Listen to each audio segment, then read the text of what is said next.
Good morning, friends. Today we are going to see the quicksort algorithm.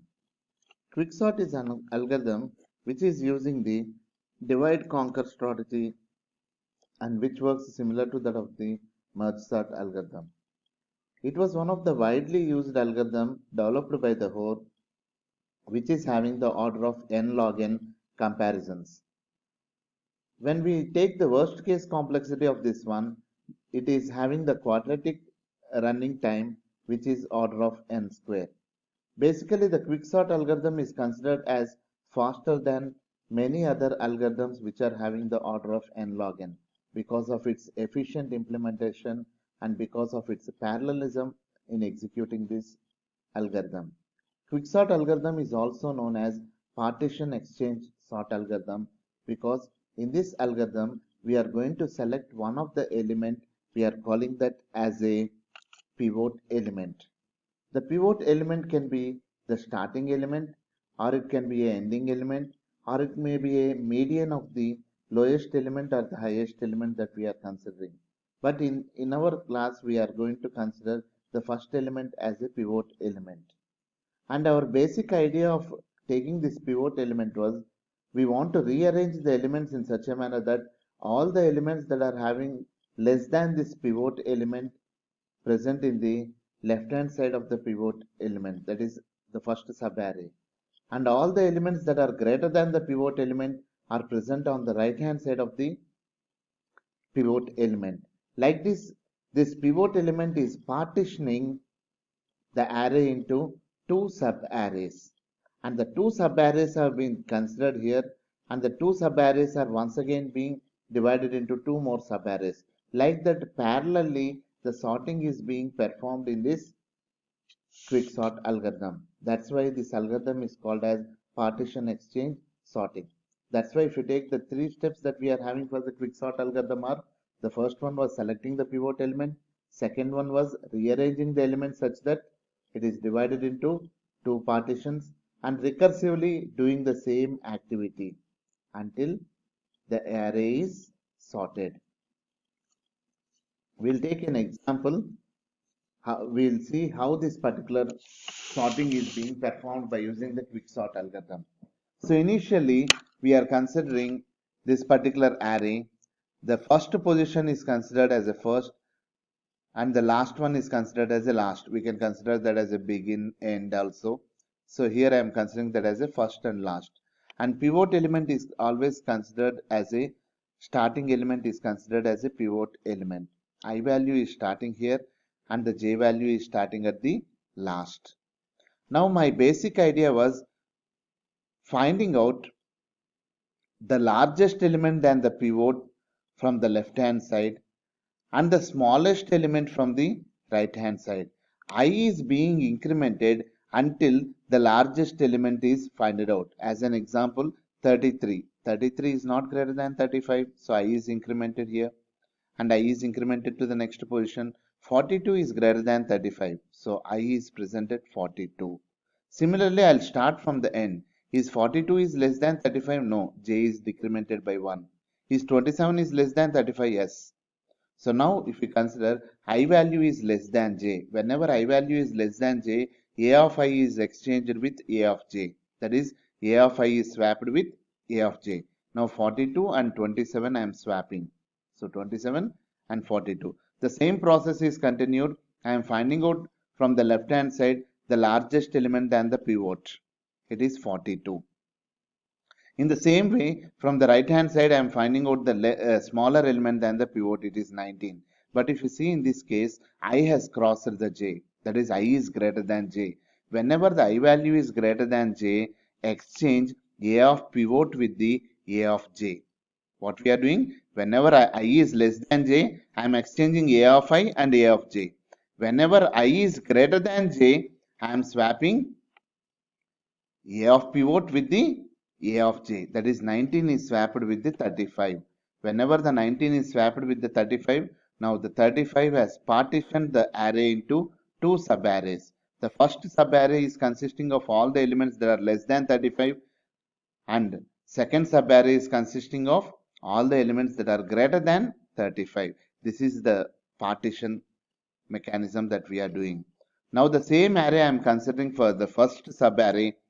I am considering 19 as a pivot element and I am finding out the largest element from the left hand side. I value has stopped at 33. And similarly, here I am starting and I am finding out the smallest element than the 19. It is 14. Because I is less than j, 33 is swapped with 14. Now the same process is continued. I am finding out the largest element than the 19. 27 is the largest element. From this side, I am finding out the smallest element. It is 10. J is decremented, and we are finding out that 10 is the smallest element. Because I is less than j, 27 is swapped with 10. Now the same process is continued. I am finding out the largest element. 27 is the largest element. From this side, I am finding out 10 is the smallest element. Because I has crossed the j. Because I is greater than j, I am swapping a of pivot with a of j. That is 19 is swapped with 10. So 10 came here and 19 here. So see here, 19 has once again partitioned this array into two sub-arrays. So in this array, we are having the elements less than 19. In this array, we are having the elements greater than 19. So the same process is continued for sorting. Already they are present in the sorted order. So I am leaving this example here. So I'll explain the quick sort once again with another example. See here, this is the list. I have taken little bit larger list when compared to the previous example. So first element is this one and last element is this one. I am finding out, I am considering the pivot element as the first element, that is 48, and I am finding out from the left hand side which is the largest element than the 48. Now I have incremented I. 44 is not greater than, 19 is not greater than, 59 is greater than 48. So I value has stopped here. From this side I am considering 68 is not less than 48. J minus minus. 95 is not less than 48. 8 is less than 48. Now A of I is 59. A of J is 8. Because I is less than j, I am swapping 59 with 8. So both are being swapped here. Now the same process is continued. I is incremented for finding out the largest element. It is 72. And similarly, j is decremented for finding out the smallest than the 48. It is 42. Because I value is less than j, 72 is swapped with 42. Now 42 and 72 has been swapped. And once again the same process is continued from the I position. The largest value is 80 and the smallest value than the 48 is 42. Here if you see, I value is greater than j. I has crossed the j. Therefore we are swapping a of pivot with a of j. That is 48 and 42 are swapped. Now 48 has partitioned. The yellow color element I am showing that as a partitioning element. 48 has partitioned this array into two parts. All these elements are less than 48. All these elements are greater than 48. Now our idea was to sort this sub-array to sort this sub-array. In this sub-array, 42 is the pivot. In this sub-array, 80 is the pivot. At first, we will sort the left-hand side one. So from the 42, I am finding out the largest value. 44 is the largest value. From this side, I am finding out the smallest value. 8 is the smallest. Because I is less than j, I am swapping 44 with 8. So I am finding out the largest value than the 42, it is 44. I am finding out the smallest value, it is 19. I has crossed the j, so A of pivot is swapped with A of j. That is 42 and 19 have been swapped. Okay. So in this sub-array, I am considering 19 as a pivot. So I am finding out the largest value, 42 is the largest value. I am finding out the smallest value, 8 is the smallest value. So because I has crossed the j, I am swapping 8 with the 19. Okay, like this I have done this sub-array. Similarly, in this sub-array, we are doing 80 is the pivot. I am finding out the largest value from this particular side. The largest value is 82. I value has stopped here. The smallest value from the right hand side is 68. I is less than j, so 82 is swapped with 68. Similarly, I am finding out the largest value from this side, it is 95. Smallest value from this side, it is 59. I has crossed the j, so A of pivot is swapped with A of j. 59 is swapped with 80. So this array has been become into two sub-arrays. So in this sub-array, 19 is the pivot. In this sub-array, 59 is the pivot. In this subarray, 95 is the pivot. The same process is continued. In this example, we can see that particular thing. So 19 and 8, because 19 largest element than the 19 is 42, smallest element is 8. So I has crossed the j, so I am swapping 19 and 8. So all these thing has been sorted. And similarly 59, I am finding out the largest element.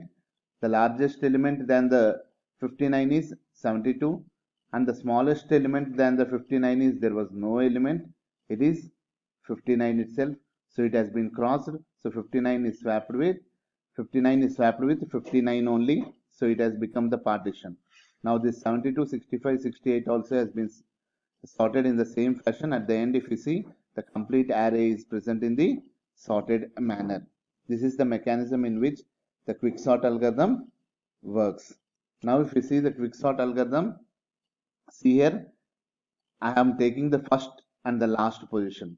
Generally the first position is 0, last position is n minus 1. So initially we have to do this activity whenever the first is less than last only, because first should always be less than the last. So initially see here,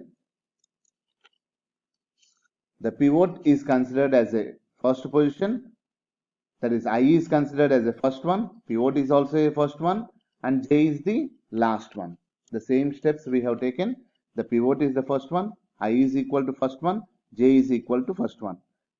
Whenever the I value is less than j, I am considering whether my a of pivot value is less than that particular a of I. That means I am finding out in this particular step whether particular pivot value is less than that particular value. That is, I am finding out the largest value than the a of pivot, and I am incrementing the I up to that particular position. Similarly, from the right hand side, I am checking is the a of j is greater than pivot. It is greater than, we are decrementing. We want to find out the smallest here, we want to find out the largest here. That's why these two conditions have been implemented. The equal to condition, either we can keep here or we can keep here. That is, same elements we can place on the left hand side or right hand side. That's why equal to can also be placed here. So whenever the I value is less than j, a of I is swapped with a of j. Whenever the I value is greater than j, we are coming out and we are swapping a of pivot with the a of j. So see here, once again I am repeating, I am checking whether particular a of I value is less than pivot, because I want to find out the greater than value. Whenever this condition is true, the I is incremented. This condition will fail whenever the largest value than the pivot came here. Then we are incrementing this particular I plus plus. Whenever the greater value comes, we are stopping here. And this condition we are taking for the purpose of finding out the smallest value. If greater value is present on the right hand side, j is decremented. I is incremented and j is decremented. So whenever the I value is less than j, I am swapping a of I with a of j. Whenever I value is greater than j, we are coming out from the while loop. A of pivot is swapped with a of j. Then our a of pivot or a of j position where the element is there, it has partitioned the array into two subarrays. The first array is from first to j minus 1, second array is from j plus 1 to last. Once again, recursively, I am sorting by using this quicksort the two subarrays. So in this manner, the quicksort algorithm is being implemented. Now this is the driver program that we are having the main. Initially we are reading the size of the array, then we are reading the elements, then I am asking to quicksort from 0 to n minus 1 elements. That is, first position is 0 and the last position is n minus 1. After sorting, all the elements are printed in the sorted order. So the main advantage that we are having for the quicksort is parallelly sorting the elements.